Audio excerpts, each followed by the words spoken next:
Hey friends, before we kick off today's episode, I wanted to remind you that time is running out on that early bird special for our September Leadership Summit. It is coming up on Friday, September 18th in the Colony, Texas, so about 15 minutes from DFW Airport. And if you're a subscriber, you're getting almost 30% off the registration fee. And then, of course, we've got our early bird special that ends at the end of this month. So check out the show notes today. Don't hesitate. Sign up for that Leadership Summit. It's going to be a great event. And while you're at it, why don't you also become a subscriber as well? Because then you can get your 30% off and get all the benefits of being a subscriber. Okay, that's enough for now. Tune in right now to me and Dr. Kuba talking about who you're going to call.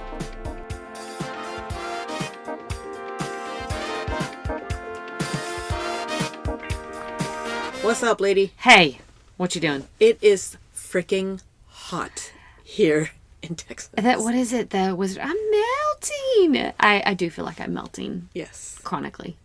Like, we are back in my closet where we've not been in a very long time because I was like, we cannot sit in a parking lot. Like, it's we will heat stroke out in the car. Yes. So we're back in my closet. I'm kind of crusty, salty today because you were in my office today. I love that I bring such lack of sunshine and rainbows, apparently. I hate when you're in my office. I'm going to delete that you said that. I don't ever edit, but I'm deleting that. It's a day of reckoning, I feel like. It's all the things that I, have to unbury my head. I'm like, damn it, this is going on in the practice. Damn it, I didn't know so-and-so was upset and about to leave. Damn it, I didn't realize that 3 parents had called upset about whatever. I'm just like, would it have just been easier to bury my not head? Known. Yes.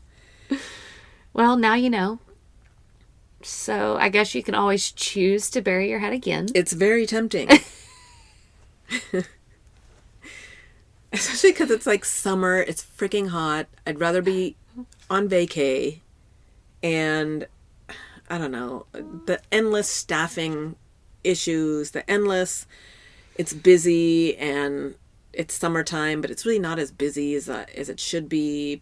But it's our new normal because we're out of network and we're still, like, you have to constantly remind me that the numbers still look good. But yes. I'm like, it just feels weird that I'm not running like a chicken with my head cut off. Like, so I don't know. I'm just having all these crusty feelings today. Maybe it's just you're still kind of in vacation mode. Let's chalk it up to that. Yeah, if I'm going to be this damn hot, I would have preferred to be on the beach like I was a weekish ago. You're right. Yes, I know. And then I come in and crank up the heat even more. Yes. But it's not me. I'm just bringing things to you that we got to deal with. You're the face. You're the one who just took the shovel to my box and dug me out. Yeah. And kicked that dirt in my face. That's how I feel. So is this a good time to remind our listeners of our leadership summit? Where can I sign up? That you are co-leading with me? Bring all your crust. There's plenty to go around. I'm sure Bethany will have shovels there for all of us. Just sprinkle the dirt. Yeah, where it's going to be a crusty day where we talk about issues and you will divulge, as you are so good at, your own crusty issues. Yes. Okay, so today I have a theme for today. I have 2 small examples. Okay. You might have more. I've not told you the examples. I've not told you the theme or the topic. I know nothing. You know nothing. But my question is, like, this is what fell on my door these last couple of weeks, and so luckily they're not really my problem, but any colleague that's going through things that reaches out to me, I do feel like that's what you and I do. Yeah, we do. Yeah. And I want to help, and then I go, what if that happened to me? Yeah. Well, what I do? And so normally I bug you with these, but I think I've just been my head in the sand still. Well, you've voice memoed me a couple, but not these situations. Not these 2. Yeah. Okay, you ready? I think I am. Should I go ahead and say the title or the theme? Say it, okay. Yes. Because this is all you know. Who are you going to call? And now we all have the song in our head. Yes. Yes. Yes. Do you have it on cue. Yeah, I know. Can you cue it up? Okay, so who are you going to call? So this was a colleague a week ago, and colleague's manager reaches out to me. Okay. And I know her pretty well, and so whatever. No, the manager or the... Yeah, okay. both. A colleague I'm very close to, and I happen to know her manager too. And so she's like, well, I have an employee that has some legal issues, and I guess is potentially in like her probation. Okay. Maybe she did something to violate her probation. Okay. An employee doesn't think she has, but that's what the legal system is saying. Well, you didn't meet these 2 criteria, so you're looking at jail time. And so manager's like, what do I do with this? Yeah. Like, we need this employee. Smaller town, and so, she's really trying to protect employee and all of that. And so I'm kind of like, what are we talking about here? What kind of legal whatever? So anyway, I was like, well, what does her attorney advise? Well, she doesn't have an attorney. Oh, gosh. Well, why doesn't she have an attorney? She must have had one at some point if she's figured out a probation agreement.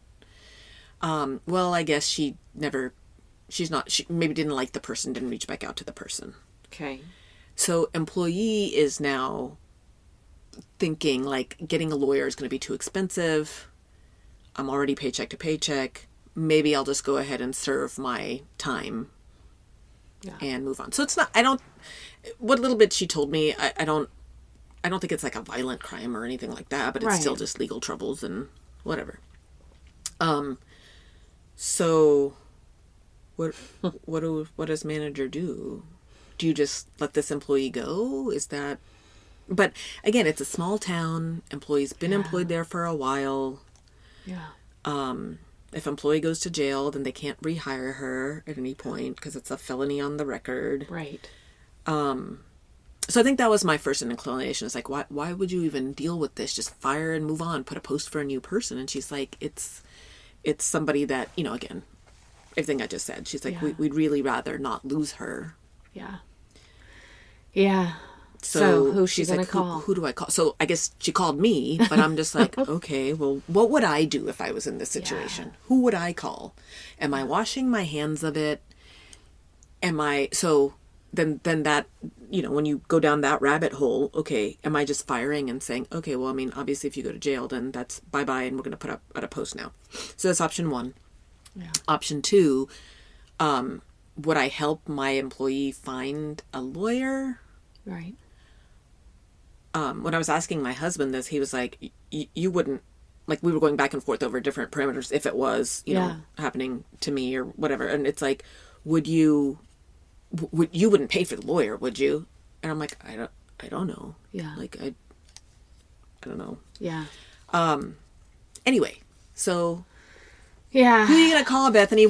I wasn't even really sure what to tell this lady. I know. That's such a hard spot. And my mind goes in a lot of different directions because, first of all, I always go towards protecting my clients, the dentist, the teams, the practice. So I tend to go to risk adverse mode first and foremost. If I may interrupt, I think that's probably was part of her concern too, because it's a small town.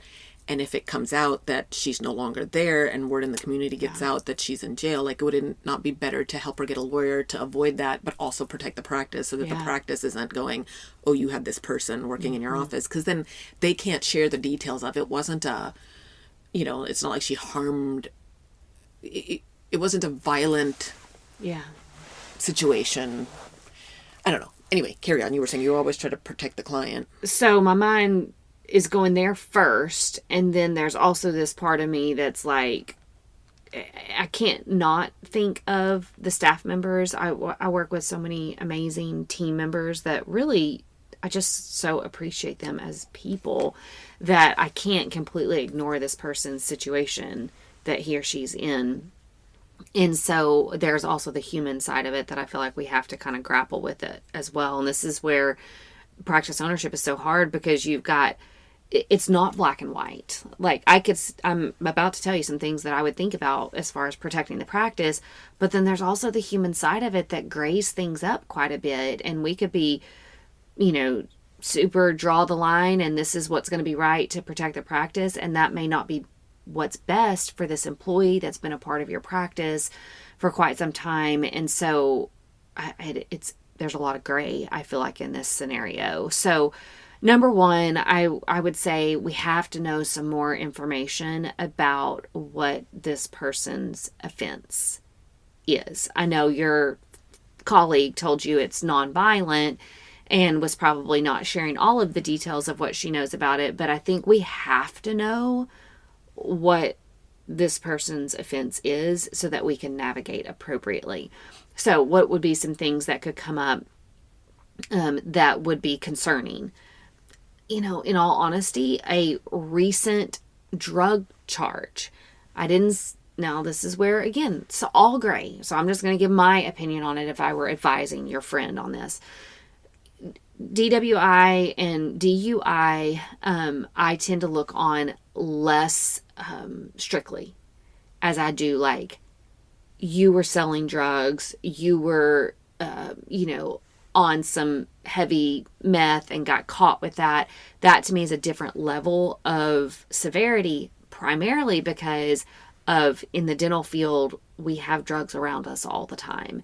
Now, if I saw that she had been, high up in the, drug cartel, and that's what's on her record, but that was 5 years ago, and she's still serving parole for that and has been doing just fine on parole, then again, time also becomes relevant here, which I would imagine with your friend, since she's been working at the practice, this employee has been working at the practice for several years. My guess is this is an old offense. So then I would look, even though drug is a higher offense in my mind for protection for the practice, it would be lower because it was obviously several years ago. Unless it's what happened now. Yeah. Like, why is this coming up now? Did you... Correct. So I guess that's what they need to determine. Yeah. What was the original offense and how did he or she break parole? Because if it was just, he or she missed 2 meetings with the parole officer, even though that's not good, I'm not saying that that's a good thing, but, or did we have this major relapse where he was caught selling drugs? Okay, look, that answers our question right there. We can't risk the protection of the practice because we think about, what if he or she actively was caught selling drugs again? Now we think about protection of our team, our patients, and our practice, and the type of people that he or she may be interacting with to sell these drugs. If they know that he or she has a place of employment at your practice, now I'm worried about the type of people that could be coming into the office, could be doing drug deals out in the parking lot, could be, coming into the practice and risking your patient safety. So we've got to think about that side of things. I don't think there's any risk to the practice for wrongful termination. If somebody has a record, has broken their parole, then you are, in most states, you're well within your right to go ahead and fire. So we don't have to think about that from a protection standpoint. But we have to also think about the protection to the practice in what it's going to do from a staffing standpoint. What if your colleague, this person has been on her team, your colleague's a she? Mm-hmm. So this team member has been on your colleague's team for, years. 3 years. Yeah. And she or he is your colleague's only employee, your only RDA, let's say. That's a major risk to the practice to just that same day, oh gosh, you broke parole, you're gone. And now your colleague, she's trying to figure out how she's going to run her schedule with no RDA in a small town where she can't find an RDA fast enough.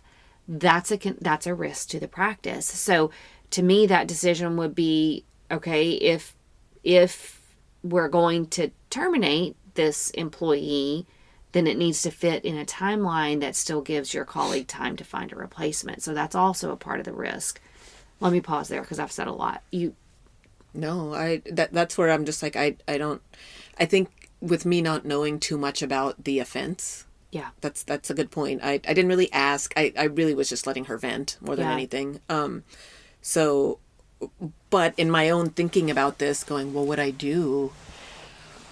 Yeah. What I think my temptation would be to just be like, bye, I don't want to deal with this. Yeah. But like you said, the human side of it and trying to find a different employee for the practice and all of that, it's, but if the employee themselves are like, you know what, I'm just done, I'm going to go ahead and do my time. Yeah. I guess I just feel so bad for that person. Like I don't think I would ever, I can't think of one thing that would make me go, I'd rather sit in jail than X. I know. You know what I mean? So I guess I can't wrap my brain around that. So if we're coming to that level of, And to me, that's the human side of it, that I think, what if this person did something as simple as missed a couple of parole meetings, and now he or she is looking at jail time simply because they don't have the money for a lawyer. It still goes back to what's the original offense, how long since the original offense. Is truly the only reason that he or she's not contacting a lawyer is financial? Is it financial, or is there something else, something that they're not wanting to say that they did to break parole? So I think we'd have to dig in a little bit. But in all honesty, you could be doing the practice a favor and this person a favor if you were willing to contribute a set amount of money towards a lawyer that could help this person get out of this situation. Now, here's the only downside to that is lawyers are expensive. So you could say, man, I'm going to be super generous to my employee and I'm going to gift them. I'm not even going to ask them to repay it. I'm going to gift them with $1,000. They've been a loyal employee. They make my life great. I would hate to lose them. I'm going to just gift $1,000 towards legal fees. If this person, the employee, is going to have to end up in front of a judge, which is highly likely for this scenario, $1,000 is not going to be near enough to get through that process. So then you're like, okay, well then does that even help them enough? How much would I be looking at if I truly wanted to help this situation go away? I mean, you could be looking at $5,000 to $10,000. Which would be impossible if this person is living to pay, paycheck to paycheck, for them to pay that off in any period of time. And then you're thinking, am I gifting that? Which there's nothing wrong with gifting that. I think there's plenty of generous people out there that have the means to do that and would do that. And I think that's wonderful. I think some people aren't in the situation to be able to gift that much to an individual. And so I think that's also got to be part of it. If you knew the original offense and knew for sure why this person was not fulfilling their parole requirements, then you could decide how much you're willing to invest. See, and I feel like, funny you say that, because I think the old me, the me of, I don't know, 8-9 years ago, I would have been like, you're a single mom, you've got whatever, you got yourself into this jam, and people with money could have gotten themselves out because a lawyer would have found a loophole or whatever. But I think the jaded me, the crusty me now, is like, even if you missed 2 parole meetings, you did that. Those were choices you made. Yeah. And so why am I shelling out $10,000? Yeah. Like, it is what it is. I guess that to me, though, it was where I was like, man, that sucks, because there are people who can make it go away because they've got the money for the lawyer. Yep. And I guess my question was, but shouldn't you even at least talk to a lawyer to know your options better? Right. Which maybe it was the July article that I wrote was fresh on my mind, because I talk about, if you needed a lawyer, where do you start? What do you look at? And I think for me, I see in a lot of times where dentists are having to defend their work, the number of dentists that don't hire a lawyer is just mind-boggling to me. Yeah. Because I'm like, you don't know the system, and you don't know. you don't know what matters to people versus what's, and you can in your own mind go, oh, well, this explains away this. I heard somebody at the last time I was consulting, an orthodontist, young guy, been maybe practicing 8 years, 10 years, something like that. Really sharp guy. But in his rebuttal letter, it was like, I don't think that this is, this rule is kind of stupid. And I don't think whatever. And I'm just like, dude, nobody cares about your opinion. Yeah. Nobody cares about your opinion. Yeah. Come with facts and look at what's the law. And the people aren't going to care about what you think of the law. Right. So you've written this, like, I don't know, 2-page thing about your opinion of why you think this is stupid. And I'm like, you're the one that's looking stupid, buddy. Right. Hire a damn lawyer. Yes. Lawyer would have told you to put that in the trash. Yeah. So you don't know the system. Yeah. And what you're arguing may be true, like we could laugh about it over a beer, but know your audience. And you don't know your audience because you've never gone through this before, which is a good thing. Right. But hire a lawyer to guide you through that. And so this is what I was saying to the colleague, to the office manager, to tell the employee, like, if it really was missing 2 parole meetings, I don't know. Is there something? Could you write a letter? Could you show proof that you were at your kid's teacher meeting? I don't know if those things matter or don't matter, but a lawyer would know that. So absolutely. Could you at least know but I'm guessing it's the money between the lawyer and fighting it or doing whatever. And she's just kind of given up. And I just was like, that is heartbreaking. On the other hand, you made your bed. So I just didn't know what would you recommend? Who would you call? Yeah.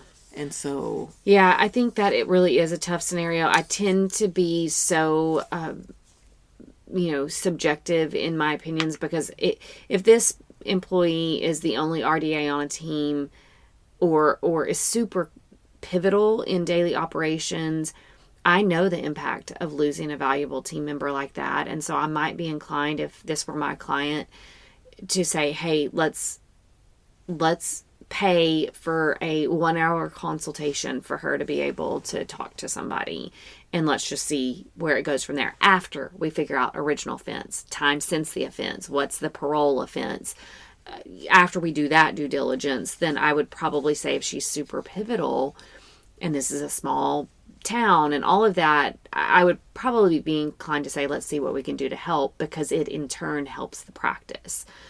If it's a larger team, even if she's been there several years, but we're going to be fine, then I would probably be more inclined to be like, hey, he or she kind of made his bed, like, just got to let her or him do his thing. And if that means going to jail, that's really sad, but it is what it is. And so I think it's so practice dependent. It's obviously dependent upon the original offense with this person, but also I think it just depends on the practice. So a comment and a question. So back to who you're going to call, because that's where office manager called me, and I had nothing to say. But thinking about myself in the situation, I was like, who would I call? Well, I would call you.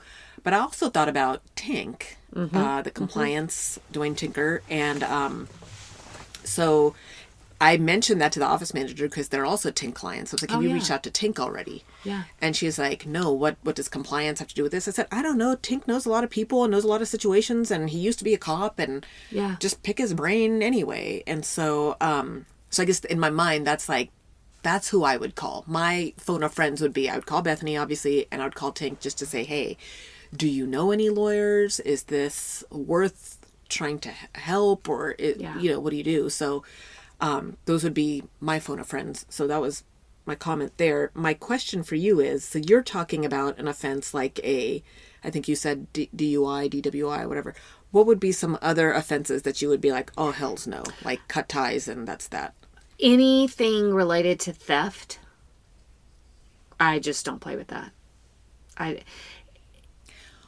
What about an assault, like a bar fight? And again, I think that's very situation dependent, because while I do not condone violence, to me, and this is where my true crime self comes out, because if you do enough research on scenarios, legal scenarios, you realize there are 2, 3, 4 sides to every story.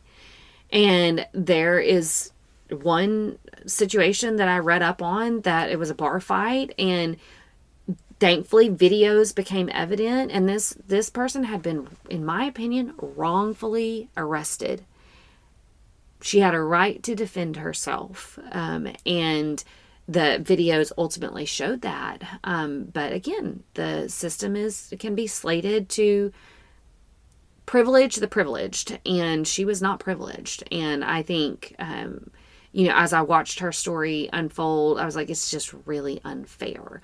And so you think about something like a bar fight, and obviously that's not good. But at the same time, I would be very careful to immediately just assume that your employee was completely in the wrong. I look at things like intentionally injuring other people, like assault charges, as far as, assaulting their kids, and they got arrested for that. Okay, that's a little bit of a different scenario, especially if you're a pediatric dentist or you see kids in your practice. You've got to keep in mind patient safety. And if somebody has a record of abusing kids, or I've had one that we did a background check, and sexual assault came up on theirs. And it was an immediate no for me, because to me, that's something that even if you were wrongfully accused of that, the fact that it had something sexual in nature, I'm like, from a patient protection standpoint, that's just risky waters that I just don't think it's worth the risk. And so I think, again, and that's, for me, I would still pause. Like, did somebody just accuse you willy-nilly? Yeah. Like, I would want to know more. Yes. Which, again, I think anything that pops up either with a current employee or somebody that you're looking to hire, we have to ask the questions and get the scenario. But keep in mind, everything comes with a risk. And so we've got to be, I'm much more inclined to just be like, heck no to a applicant. I feel like it's different when the person's on your team, incorporated, and something comes up. Then they should get your consideration in that. They've earned your consideration with their longevity on your team. So those are some of the things that come to my mind as far as the record. Okay. Drugs is a big one for me. Theft is a big one. And then, to me, sexual assault is one that I think is worth looking into. Doesn't mean that it's an immediate, like, heck no, but I think it's worth looking into. Yeah. We need to see if we can get accurate details. And that's going to be the next part of the challenge, is how do you get any accurate details? Mm-hmm. So, okay, well, that was a fun Who We're Gonna Call. Do you like that one? Oh, you my gosh. No. Okay. I got another one that's completely a different topic. But I guess colleague, so it's my colleague's colleague, and he was like, hey, could she call you and talk to you? Yeah. So I guess she did a filling or whatever on a patient. The patient was fine. And then a few weeks later, the tooth starts acting up. The kid gets swollen. They end up in the ER. The ER, they end up extracting the tooth, and that's that. Well, apparently the family has cut off contact with the dentist when she's tried to follow up. And the dentist that did the filling is also the one that extracted the tooth? No. The one that extracted the tooth is the one who was on call at the children's hospital. Oh, okay. Gotcha. So when she heard that all of that had happened, she referred them to the children's hospital for IV antibiotics. The kid ends up getting admitted for a couple of days, and then the doctor on call comes in and extracts the tooth and perhaps did some other dentistry while they were at it. So now she doesn't know, is the parent upset because she missed decay and this other provider had to do treatment? Is she worried that the parent is like, how could my kid's face blow up after a filling? You must have done something wrong. Is she not mad at the doc to begin with, and she's just not calling back because it's summer break. Like, she just doesn't know. Yeah. But the question was, does she need to self-report? Because the kid ended up in the hospital for 2 days. So this is going to go back to like state laws and what do you do? So some gaps that I wanted to make sure I understand. So when did the dentist that did the filling become aware that there was a problem? 3 weeks after the filling. 3 weeks after the filling, parent calls and says they're having sensitivity, or parent calls and says their face blew up? Their face is swollen. Okay. And they were, face is swollen. And so now dentist says, okay, then they need IV antibiotics. Proceed to the children's hospital for IV antibiotics. Kid gets admitted for 2 days and then has surgery to remove the tooth. So what do you do? Who are you going to call? Who are you going to call? Do you call anybody? Do you call anybody? Like, does the dentist go, okay, well, I'm glad the kid's okay. But if she's got this murky feeling of going, I don't know if this mom's okay or not or what, and did I do anything wrong? Yeah. And then along the way, somebody said something about, do you self-report? And so then that, to me, it's like, then do you go back to your state law? You have to. You have to. You've got to go back and look at that. But my mind immediately goes to, again, protection mode, which is, as weird as it sounds, the first person that I would want to talk to is malpractice. So apparently, she did call malpractice, and they're like, we can't give you legal advice. And I will tell you, the time I've called malpractice about a custody, something like, if the parent's bringing this, but then that parent saying that, like, what do I do? And I got a same blanket, well, I'm not, we can't give you legal advice, but you should just follow whatever the law is in your state. What am I paying my premiums for? Oh my gosh, that's so frustrating. So I don't know who her malpractice is. I know who mine is, and I'm just like, useless. Yeah. They're covering themselves. Yeah. So I was just like, okay. So she did. That's who she phoned. Okay, good. That's good. That was useless. I would still say start there, because you never know. They may have some good advice, and they at least need to be made aware of the situation in case a claim is filed. In this particular case, I would start with a trusted colleague. Like you obviously received this phone call. I think you've got to discuss this with another clinician first and foremost.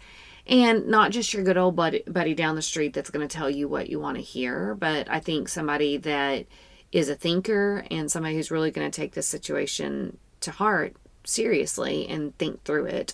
Because to me, just two minds together on this is better than one. Don't talk to your spouse about this if they're not in the dental, if they're not a clinician. You need to talk to a clinician. I think immediately going back and reviewing the x-ray. Hopefully you've got a good pre-filling x-ray, and you've got a good post-op filling. This is why we do post-op x-ray of the filling.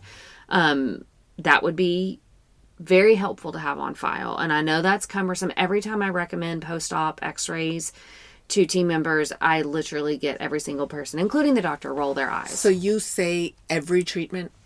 Mm-hmm. Yeah. Which is, I hate that I even have to say it, but these... And then you can't build that out. No, you don't build that out. Okay. That's a free x-ray. And I hate free, but I like practice protection more than anything else. And this is, you wouldn't think about it on a filling. You're like, really? I got to do a post-op x-ray on a filling? Yes. Just do it. Just take the dang PA. Take the bite wing, whatever you feel like is going to give you the best. Okay, so in Peds' case, or even in general, honestly, with all the people that are like, radiation, what do we say there? We need to make sure... Yeah, we got to make sure there's no cement left behind. We've got to make sure that we think margins look good. I can't tell you how many times somebody's taken a post-op x-ray on a filling and they see cement that they just missed. Or they'll come in, the patient will come in, 2 weeks later, like, my gums are still so sensitive. They'll snap that x-ray, and sure enough, there's cement there that's been irritating. So I get that with the crown, because at least in Texas, like, I don't know if there's a state board rule for it or not, but it's what do you call it? What a reasonable and prudent dentist would do to make sure that that margin is closed. Yeah. And that's gotten a lot of people in trouble because Yeah. if the margin is open and then the dentist is like, oh yeah, this is my x-ray and it looks fine. And then the reviewers are like, you think that is fine. But even ledges that we can see with fillings, I mean, think about the things that can get trapped, on those ledges, or if the patient is being a good patient and flossing, and then did they crack that margin open and now we've got a filling that blows up on us. To me, which in that case too, where you're like, oh well, that's okay, I would just like have the patient come in if we took an x-ray and realized it, then I would fix it then. The problem with that is a lot of times if you're closed, you're not there, or the patient's like, your appointment is the next day at 2 p.m., but they're like, I gotta go to work. I found a dentist down the street that is open at 8 a.m. and that dentist tells them that there's a ledge that you just filled a month ago. Yep. That's where a lot of these cases agreed come to light. Yeah. So the colleague that reached out to you may or may not have had that, but just in a general rule of thumb, I just don't think it hurts to take those post-op x-rays. And I think this is exactly why. You would never think with a filling that you're going to need to rely back on the integrity of that filling through the x-ray, but this is a perfect scenario where that would help to protect her in this case. So go back, look at the x-rays, go back, look at the notes. Call phone a friend, a colleague, a clinician that you really trust. And then I think it does depend on the state on whether you self-report. In Texas, I would say don't self-report. But again, Why would you say that? Because technically this was not something that occurred this is weeks later after this filling. Yes, it was related to the original treatment, but it didn't happen right there in the moment her face blew up, or the very night her gums are all swollen. So to me, it's been enough of a length of a period of time that I don't feel like it relates. Obviously, it's due to this tooth being bad, but it wasn't necessarily a bad filling, in my opinion. Apparently the decay was already too far gone and the filling just didn't solve it. So I think you can create enough of a gap there. If this is a day or two later, even a week later, I would say, okay, yeah, maybe. But so I'm going to read you what I found online for this Texas rule says. For a self-report, a patient hospitalization, report within 30 days of a patient being admitted to a hospital or emergency facility as a possible consequence of your dental services. Possible consequence of your dental services, but your dental services was that filling. Yeah. So this is saying you need to self-report that. Possible. Yeah, it's a possible consequence of the work you did. Possible's really gray. Okay. So then I'm looking and going, so I just looked on like Reddit. Like, what are people write? Yeah. And so somebody's like, am I dumb here? Why are you tattling on yourself? There's no need to self-report. Patients get infections all the time. Sounds like he identified the issue in a timely manner. Refer the patient to the appropriate department, whatever. The fuck? Who self-reports to the board? So I know how dentists feel. I think for me, I agree with you that it's a gray area. Did you nick a pulp horn? Was your filling inadequate? If your filling was inadequate, really, would it blow up that quickly? I don't know. Right. And I have no idea is this person putting in crappy fillings? I don't know. So you have all of those questions. I think where I hesitate is if the parent had called you back and everything was great and the kid was coming back for post-op and all of that, I think the inclination would be like, well, why am I self-reporting? Yeah. But according to, I guess that's the question in general is, does anybody ever self-report? Right. Like, I don't, is everybody listening right now going, who the hell self-reports? That's the dumbest thing I've ever heard. So my question then becomes, okay, well, in this case, the thing that makes me a little anxious is that she's telling me that she doesn't know.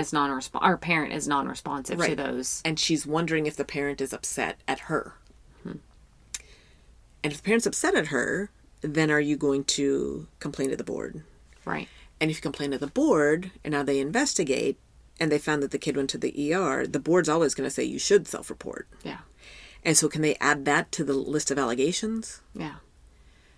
So I don't know. And I think that's where I was because, again, she's a colleague of a colleague. Yeah. So I guess somebody had said to her, who the hell self-reports? This happens all the time. Same as whatever this person on Reddit said. This happens all the time. You did the best you could and whatever. But then another colleague was like, no, you're supposed to self-report because it's gray, right? Yeah. And so she was trying to seek counsel, but she was getting two differing opinions. Yeah. And then the one friend that was like, I think you should self-report, asked me because I help consult with things. And I was just like, I mean, I see both sides of it. I know. But I think the state board would view it as. So, but this is where it goes back to, this is why you have a good attorney that's familiar with the Texas State Board to help advise you on this. Because if they think this is going to be an extra quote unquote charge, well, let me take it back even further. First of all, the patient could report. The parent could report to the state board. The state board, if they look into this situation and they look at that pre-op x-ray, they look at that post-op, they look at all the documentation, they look at the attempts of the dentist to follow up after she realized that she had to refer them to the hospital, the reviewer could say, I don't see that the dentist did anything wrong. Shut the case. We're not going to think about it any further. The lawyers who are familiar with your state board are going to know whether it's a big enough deal, because it is gray. It says as a possible consequence to something that you did. And so a lawyer's going to know, can I argue that case or not? Or am I so connected with my Texas State Dental Board that I know they're just eager to slap anybody for any offense, and no, we're going to follow by the book and you need to self-report. So I think this goes back to what you've said earlier. Have a good attorney. But so I guess to me, who are you going to call? Because to me, in my mind, said attorney would be malpractice. And they're like, well, we can't give you legal advice. So then now who's she going to call? Yeah. Does she ask malpractice for an attorney's phone number? Yeah, she can. Does she? But to me, this is where, and this goes to your article that's out in our digest right now, that you've got to have an attorney ready to go before you need an attorney. Figure out who that is. Obviously in the state of Texas, you're familiar. I reach out to you all the time. Like, remind me which attorney you recommend, because you know who does a great job in these scenarios. And so you've got to ask around and figure out who, but you need to have that attorney on file before a situation like this pops up. Even if you've never had to call him or her, you need to know who you're going to call in that scenario. Who are you going to call? Mm-hmm. Yeah. So for everybody that's like, hells no, I'm not self-reporting. That's the dumbest thing I ever heard. But it could still come back to bite you. Yeah. And know your state laws. But I would imagine most state laws are this gray. I hope they are. That's not helpful. Like, it's damned if you do, damned if you don't. I know but to me it creates choice. I would much rather have gray in the law rather than it to be so ironclad that your back's against a wall and you can't make a choice. True, but my heart went out to her because I talked to her and I was like, well, here's the way I see it. And again, I don't know all the details, the ifs, ands, or buts. Like, is the mom truly mad or not? Or, how do you try to discern all of that? But if you suspect that she is. Now, so that's one scenario. The other scenario is, again, if mom's super happy, but are you supposed to report? Yeah. And so you're kind of gambling with that. Like, what are the chances that this would get to this? I don't know. Yeah. So are you rolling the dice and playing dumb? Now that you've asked, are you going, I've put it out in the universe. Like, maybe I shouldn't even ask. Just carry on my humdrum way. I don't know. So I was like, well, this is what the rule in Texas says. You need to look at your state rule. And this is what people are saying on Reddit. Good luck, friend. Yeah. This stinks. Yucky. I know. It really does. There's nothing fun about it, but I think it takes a lot of just judgment, getting a good colleague's advice, looking deeply at that x-ray, those x-rays again, your charting, and just making a judgment call. After you know your state law. And again, if you've already got your attorney on speed dial and you knew who you were going to call, pay the money to run past them and go, do you think I need to report this? And lean in on their advice. That's all you can do.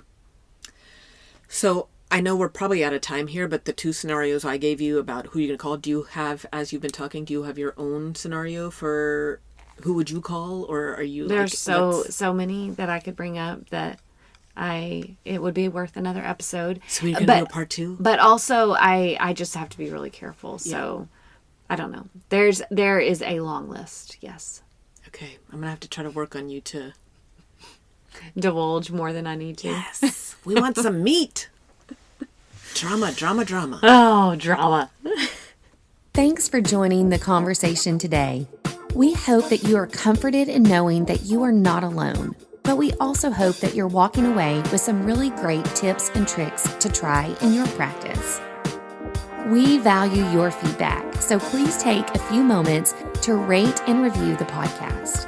Finally, we want to make sure that we're covering the topics that matter to you. So track us down on Facebook, Instagram, and Twitter, and let us know what topics you want us to cover. As always, please know that we are rooting for you today as you manage your dental drama.